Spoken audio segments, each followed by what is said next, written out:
Welcome to the Queens of Moxie, a podcast all about empowering women to reclaim their moxie, their power. I'm Mary Kay Campbell, and I'm the host of this program. Each week, we'll talk with amazing women who have reclaimed their moxie, overcome challenges, and are living their best life. So let's get started. We're here today at Queens of Moxie with Gloria Stackhouse, otherwise known as Glo. And I can tell you that Glo is the perfect name for her. She is one of the most positive, uplifting, kindest people I've ever known. And I think you're going to find today that it is just a wonderful opportunity to hear from someone who's really done amazing things with her life. And one of the most fabulous things that she has created with her family, honestly, is the Tatas and the adventures of the Traveling Tatas. And they've been getting together for almost 20 years now, and their stories are funny, remarkable, brave, courageous, and just downright fun. And so today I welcome Glo, my good friend, and I am just so delighted to have you here with us today. Thanks for joining us. So what I want to do is just kind of start from the beginning of what the Tatas are. Okay. And how they came into being and what it's meant to you as a woman. So first off, how long ago did it start? It started in 2003. Okay. So I guess it's almost 19 years old. Right. Yeah, almost 20 now. Yeah, almost. Yeah, and next year in 23. Yeah. And it started. Why? I'm from a very large family, and so I have nieces who are close to my own age. They're within 3 to 8 years from in my age. So we grew up together. And it seemed like, as we grew up and we all moved to different locations, and the only time that we got to see each other was when we was weddings or funerals, and we just enjoyed each other so much. So we said, let's plan a girls' trip. And so we set a date, and we then went on our first adventure. So. And where was your first adventure? It was in Manasota Keys, Florida. And it was an interesting adventure. It was a very bonding time because right before we were to leave, my brother died, and two of the girls, that was their dad. And so we debated whether we should go ahead and go, and we talked with their mother and which was my brother's wife, and she said, no, you need to go. So we went, and it was a really healing, supportive time for Cinda and Darcy, and it was a really bonding for all of us together. And we talked a lot about our childhood and about when we were young and skinny dipping in the lake, and it was just a really sweet time together. And we came up with names for all of us, and Indian names, and it was kindred spirits bound by blood, brought together by the grace of God, forever friends, evermore. Oh, that's beautiful. That is so pretty. And what an amazing opportunity to get together with people who you grew up with, who you love, and for it to be supportive.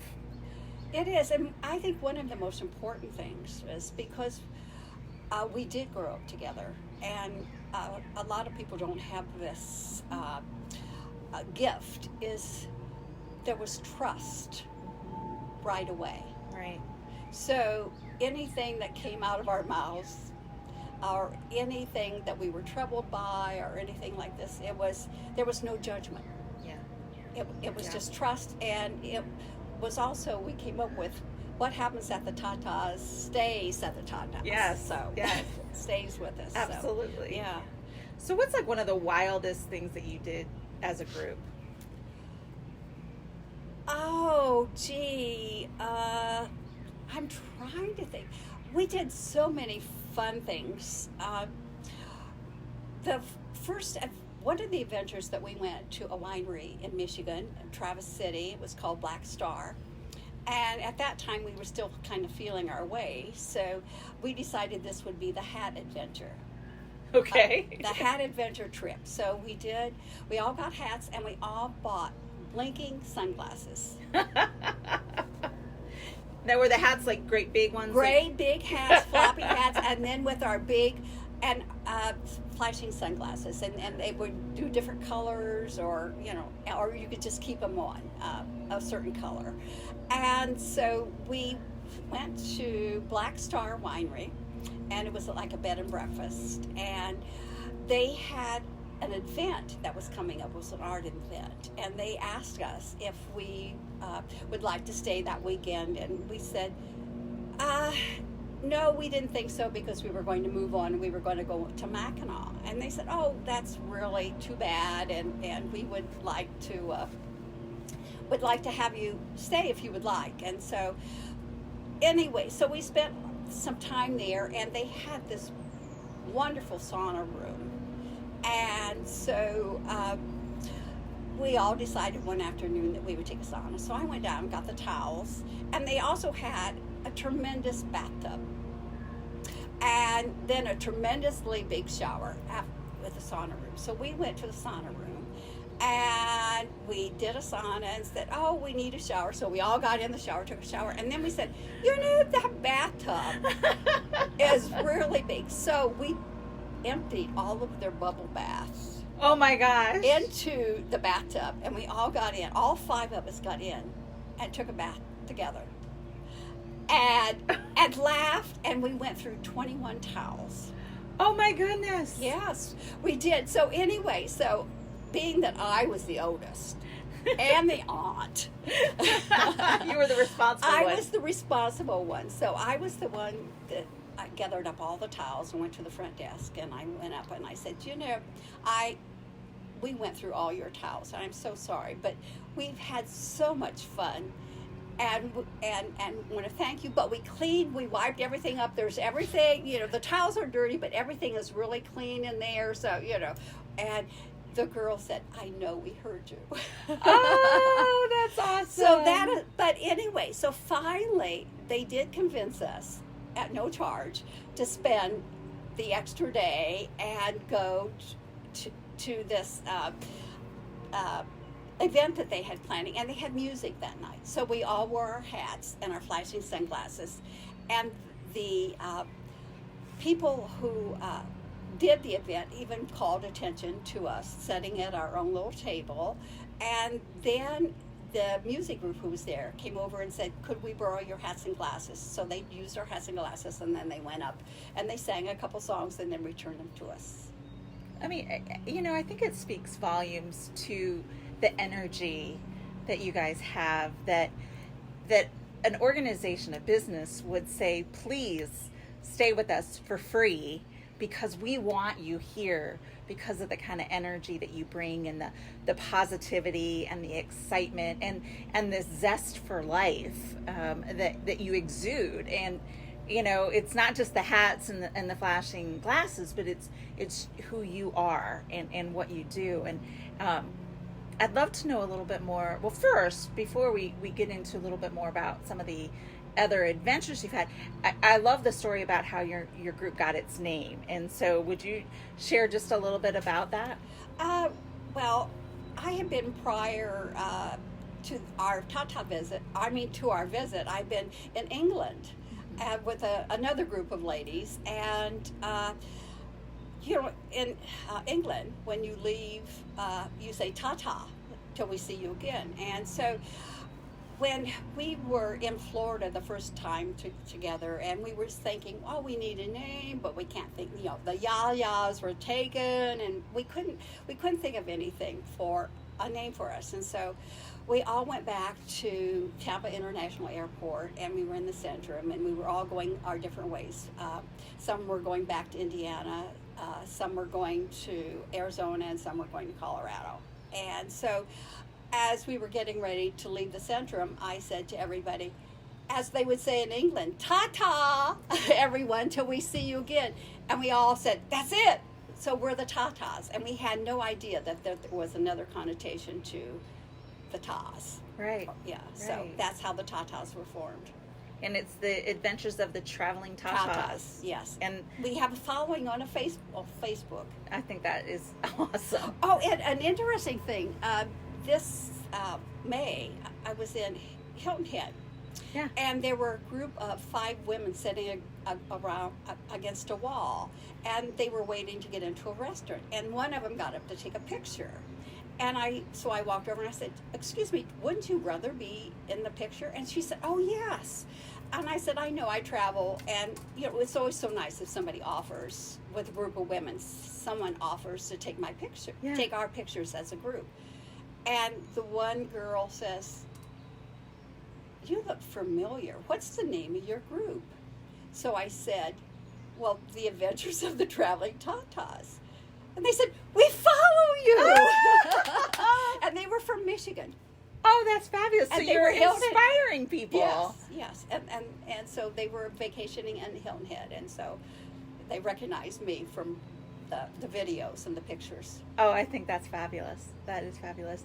I think that we were talking about this earlier, that it is so vital for women to have a tribe to really support them and help, in our life's journeys. And so tell us again how long you guys have been getting together. 18 years, is that right? Yeah, it's 18, 19 years. 18, 19. We didn't do it because of COVID. Right, of course. Yeah, of course. But it's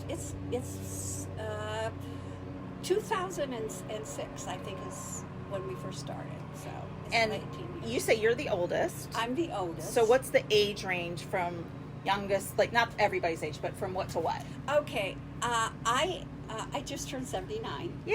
Yay!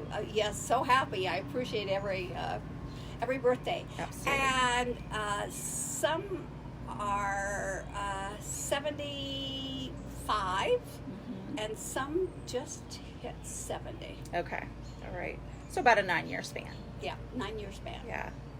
And you talked earlier about the meaning of tatas, and I think that probably it has taken on an additional meaning for you guys because of some of you have faced cancer diagnoses and come out of them.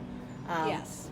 And so I would think that you came up with this name because of being in England, but it also has this double meaning that is also powerful. Yes, and we have all sorts of little bumper stickers, and it's like Save the Tatas, or I love my Tatas, and all of these kinds of things. We all have many things like that because of the Tatas. And yes, 2 of us have experienced breast cancer. Yeah. So.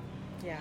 And I was the first, and one of the things that, and Noreen was the second, and she just went through it like five years ago.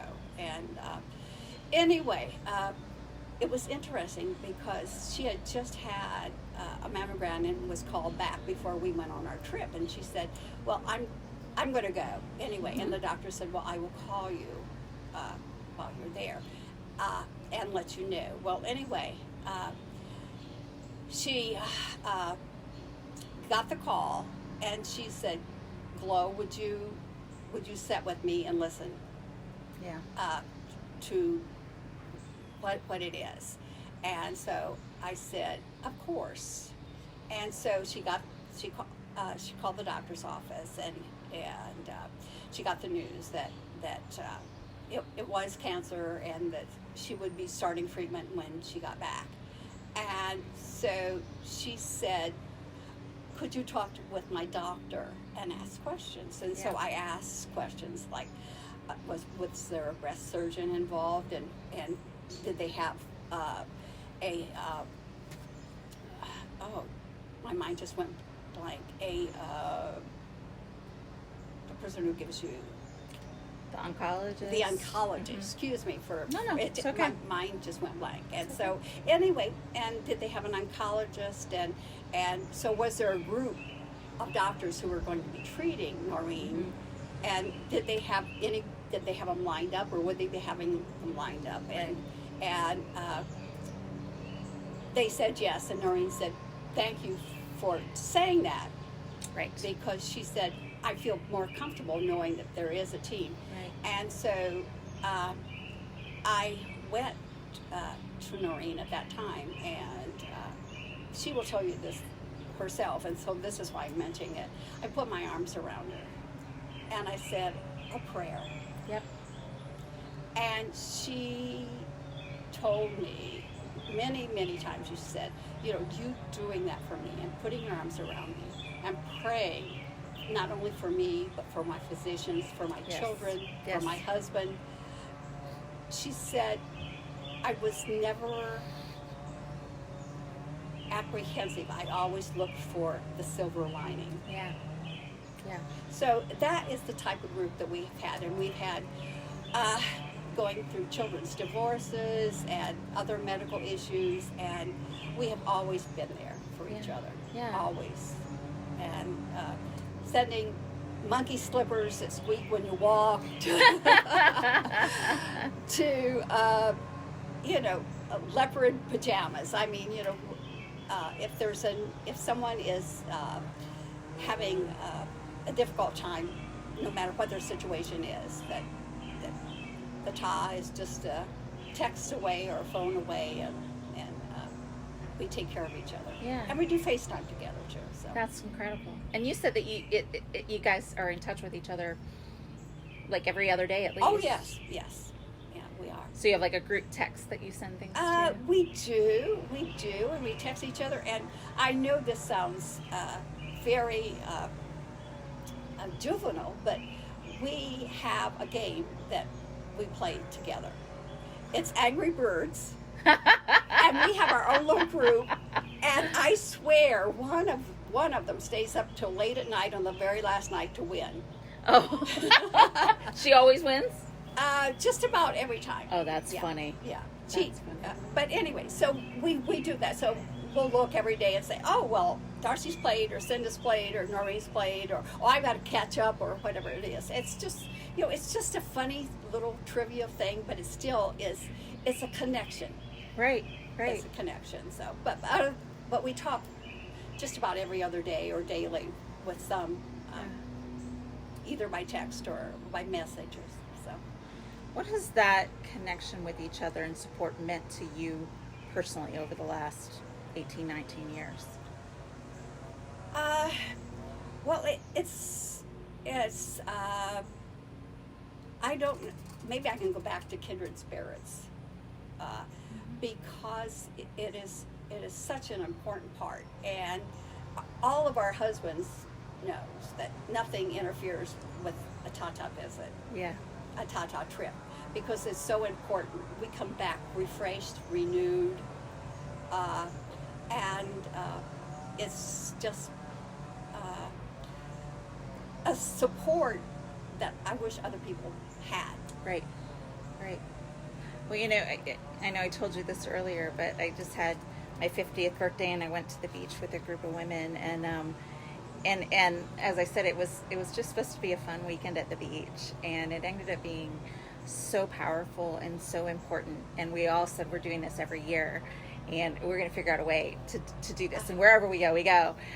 But some of the things that happened on that trip that nobody would have ever anticipated. So one person, her father had been very ill and knew that the end was coming. And she happens to be a realtor. And so being a realtor right now is just horrendous, because you're competing with 10, 12, 15 offers. People are bidding all cash. We're bidding $100,000 over the asking price. So, you're jumping on every house that's available to show your clients. You're writing contracts constantly and losing them on a regular basis. She was, really, really busy, and coming to the beach, which is her place, her respite, was really valuable for her to just get away. And while we were there, her father passed. And, we were all like, oh my goodness, trying to support her, trying to know what to do to be there for her. And the morning that she left, we went down by the pool and we laid our hands on her and we prayed. And we sent her positive energy and peace and support. And, we're just silent for, 10 minutes. And when I closed that time together, I looked around and everybody's crying, and it was so powerful and so meaningful. And some of these women had never met before that weekend, but going through that bonded us closer together. Yes. And I think it's such an important part of being a woman to have other women in your tribe, and to have other women that you can be honest and authentic and genuine with, and not have to put on that facade of being strong and all the things that we have, being the perfect mom or whatever it might be. So I love that you've had that for these past 2 decades, and Yes. that, and the value that it's brought to you and the others. I'd love to end with just 2 things. One would be, I would love to know some of the crazy outfits that you guys have worn out in places over the last almost 20 years. And then I'll get to my last question after that. Well, we have been known to go to like the Goodwill store, and we all find outfits and we'll say, okay, the theme is black and white. Yes. And so we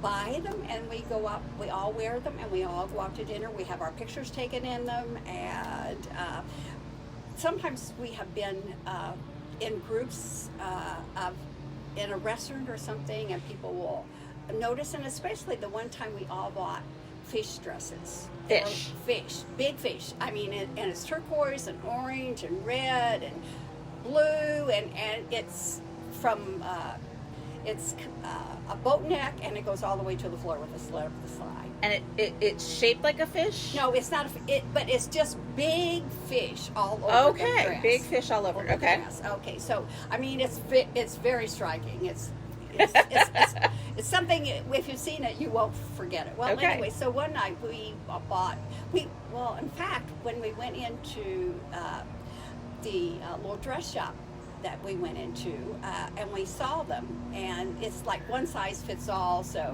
we all bought them, and we put our clothes in our bags, and we wore our fish dresses out to dinner. And so we get out to the restaurant, and everybody's kind of looking at us, and we say, oh, we're a singing group. So we do things like that. One person comes up with an idea, and then we feed off of each other. And it just goes. Yeah. It just goes. So. Oh, that's great. It's great. And we have been known to sing to people. As I say, in restaurants, we sing to people. And the one of the Tas, I should say all the Tas but myself have beautiful voices. I do not. and I lament because I do not. But one of the Tas was an opening act for Glenn Campbell. Wow. Way back in the 60s. That's great. Yeah, so everybody has a beautiful voice. But we have a particular way of singing happy birthday to anyone who's having a birthday in a restaurant. We always go over and sing happy birthday to them. Oh, that's fabulous. But some of it is operatic, and some of it is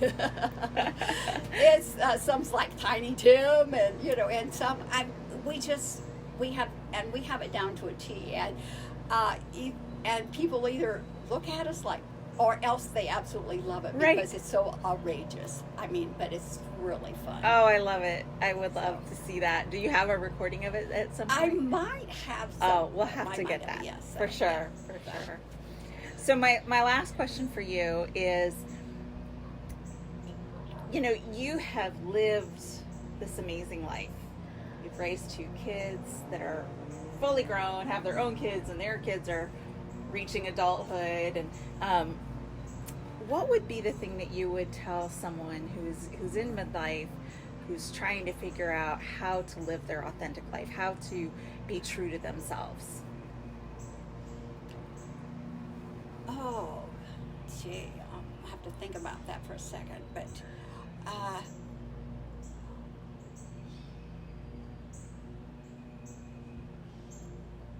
that is really interesting. One of the things that is important in life is to find humor in the things that you do, and don't beat yourself up for any decisions that you might have made, because you do what you know at that particular time, and then a few years later you learn new information and you think, oh, why didn't I? But you didn't know, so it's don't beat yourself up over things, decisions that you made that now you wish, well, maybe I could have done it better, because at the time you did the best you could. Right. And the other thing that I would say is that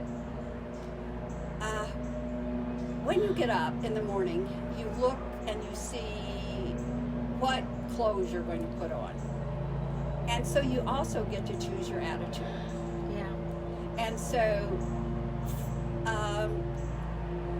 it took an event in my life and I reassessed. So when I get up in the morning, I choose joy. Yeah. Choose joy. And so when you get up in the morning, you get to choose, and whether that day you choose to be compassionate, or whether you choose, to be a good listener, or whatever. But I think you get to choose your mindset. Yeah. And so, and as I said, I get up now and I choose joy. I think that's perfect ending to this conversation, because you're right. We all have that opportunity to make a choice. And the way we look at things and the energy we put into the universe, yes, comes back to us. Yes. For sure. Anyway, okay. Well, thank you. Well, you're welcome. It's been a pleasure. Always a pleasure. Oh, you're very kind. I mean it. Thanks for joining us on the Queens of Moxie podcast. Each week we come to you with amazing women who have overcome obstacles, who are living their best life and reclaiming their moxie. We hope to see you next week.